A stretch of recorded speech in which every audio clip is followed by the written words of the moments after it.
حضرت عمر بن شرحبیل رحمۃ اللہ تعالی علیہ آپ فرماتے ہیں کہ ایک شخص کا انتقال ہو گیا اور لوگ اس شخص کو بڑا پرہیزگار سمجھتے تھے. جب وہ لوگوں کے اندر رہتا تو لوگ بہت زیادہ ہی اس سے نیک سمجھتے تھے, کہتے تھے کہ یار یہ تو بہت نیک آدمی ہے, بڑا پرہیزگار ہے جی, بڑا نمازی ہے جی, بڑا قاضی ہے جی, یہ تو بولتا ہی سچ ہے جی, ہر وقت سیدھی باتیں کرتا ہے جی. حضرت عمر بن شرحبیل رحمۃ اللہ تعالی علیہ فرماتے ہیں کہ لوگوں کے اندر وہ شخص بڑی بزرگی والا پہچانا جاتا تھا, بڑی عزت والا پہچانا جاتا تھا, بڑا پروقار انسان تھا وہ, بڑا پرہیزگار انسان تھا وہ. لیکن جب وہ موت آئی نا, انتقال ہوا, قبر میں پہنچا تو فرشتوں نے اسے کہا کہ ہم تجھے عذاب کے 100 کوڑے ماریں گے. وہ شخص کہنے لگا کیا میں پرہیزگار نہیں ہوں, مجھے کیوں مارو گے کوڑے, کیا میں پرہیزگار نہیں ہوں؟ فرشتے کہنے لگے چلو ہم تجھے 50 کوڑے مارتے ہیں. کہنے لگا کیا میں پرہیزگار نہیں ہوں؟ مصنف ابن ابی شیبہ کے اندر یہ حدیث مبارکہ ہے, کتاب الزہد کے اندر جلد 8 صفحہ نمبر 215 پہ حدیث نمبر 13 کہ وہ شخص کہنے لگا کیا میں پرہیزگار نہیں ہوں؟ فرشتے کہنے لگے چلو 40 مارتے ہیں. وہ کہنے لگا کیا میں نماز نہیں پڑھا کرتا تھا؟ فرشتے کہنے لگے چلو ہم 30 مارتے. کہنے لگا کہ میں سچ نہیں بولتا تھا. کہنے لگے کہ فرشتے کہنے لگے چلو 20 مارتے ہیں. کہنے لگے میں سیدھے راستے پہ نہیں چلتا تھا. فرشتے کہنے لگے چلو 10 تجھے مارتے ہیں. کہنے لگا کہ میں کون سا برائی کا کام کرتا تھا, ہر وقت تو نیکی کی طرف چلتا تھا. آخر بات کرتے کرتے ایک کوڑے پہ آئی. فرشتوں نے کہا ہم تجھے 1 کوڑا مارتے ہیں. پھر اس کو بولنے بھی نہ دیا اور 1 کوڑا زور سے فرشتوں نے مارا اس سے, اور ایسی ضرب لگئی, 1 کوڑا مارا, 1 کوڑا. اس 1 کوڑے کی وجہ سے قبر کے اندر آگ بھڑک اٹھی, وہ مردہ جل کر راکھ ہو گیا ہو. پھر اس کے اوپر جناب علی وہ پھر اپنی پہلی حالت میں آیا. پھر اس نے پوچھا بتاؤ تم نے مجھے 1 کوڑا کیوں مارا؟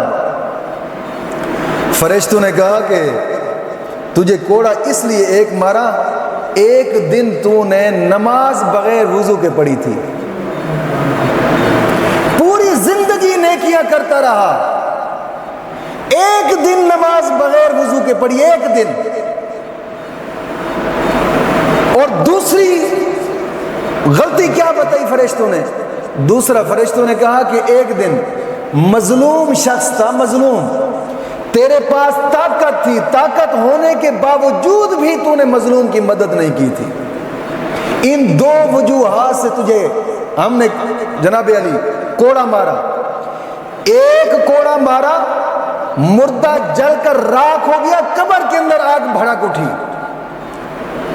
پوری زندگی کے اندر 2 غلطیاں ہوئی, 1 دن بغیر وضو کے نماز پڑھی, اور 1 دن مظلوم کی مدد نہیں کی طاقت ہونے کے باوجود. ذرا سوچئے ہم سے کتنی غلطیاں ہوتی ہیں. ہم جان بوجھ کر ظالم کے ہاتھ میں ہاتھ ڈال کر کھڑے ہو جاتے ہیں. کبھی کسی مظلوم کے ساتھ کوئی زیادتی ہو, ہم ظالم کے ہاتھ میں ہاتھ ڈال کر کھڑے ہو, کیوں جی یہ ہمارا چودھری ہے جی, یہ ہمارا ناظم ہے جی, یہ ہمارا بڑا ہے جی.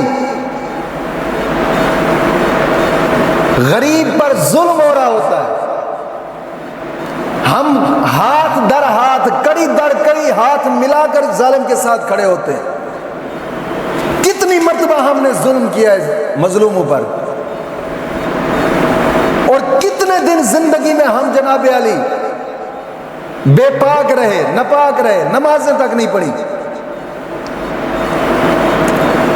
دوست بات یہ ہے, ایک غلطی ہوئی, پوری زندگی کے اندر نیکیاں کرتا رہا, پرہیزگار شخص تھا. میاں صاحب فرماتے ہیں نا کہ عدل کریں تا تھر تھر کمبن, اونچیاں شانہ والے, کتنی اونچی شان والا سی یار.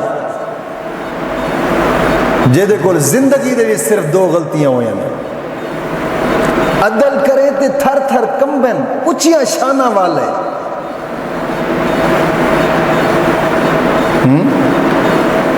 کتنی شان والا تھا، پوری زندگی کے اندر صرف 2 غلطیاں ہوں۔ ذرا سوچئے گا کہ ہم سے زندگی میں کتنی غلطیاں ہوتی ہیں، کتنی مرتبہ ہم نے غریب پر ظلم کیا ہے، کتنی مرتبہ ہم نے غریب کا حق کھایا ہے، کتنی مرتبہ ہم ظالم کی لسٹ میں کھڑے ہوئے ہیں،